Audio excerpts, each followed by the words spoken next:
We've all heard that, with this idea of quiet quitting, people don't quit jobs, they quit people. It's your direct supervisor.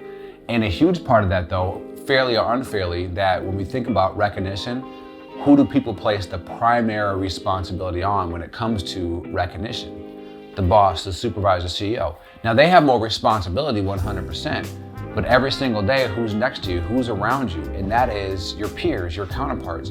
And there's things that every single person can do to make people feel valued and recognized. At the core of it, when people don't feel valued, that's when they start looking. I always say the argument that I don't care how good looking you think you are, there's always going to be someone out there that's better looking. And so what's going to keep your significant other from looking elsewhere is if they feel valued. If they feel valued, they're not looking.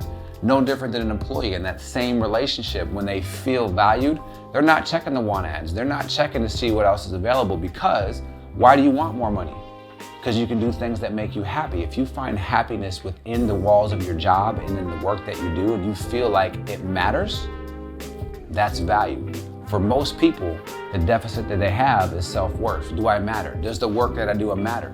And if you're not directly tied to a nonprofit or actually helping people, it can feel like it's mundane. And so how do you make people say, hey, that thing you did, I value you and appreciate you for that because X, Y, Z.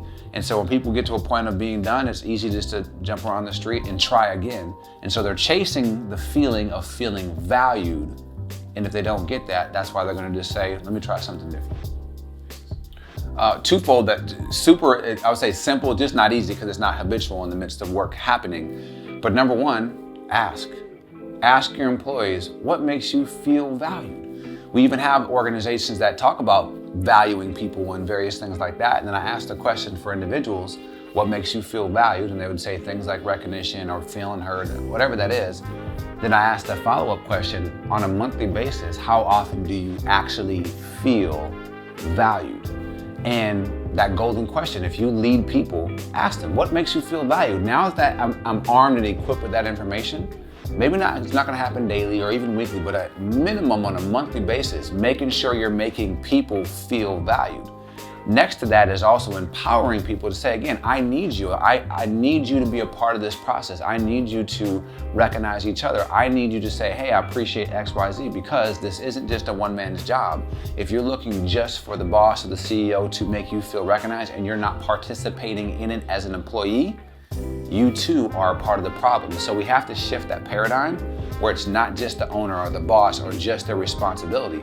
Making a great culture, making people feel valued is everybody's responsibility. Varied levels based off of their role and responsibility, but when it becomes commonplace and this is how we do it in our culture, that's how you start to see it more often, and people do often what they see happening on a regular basis.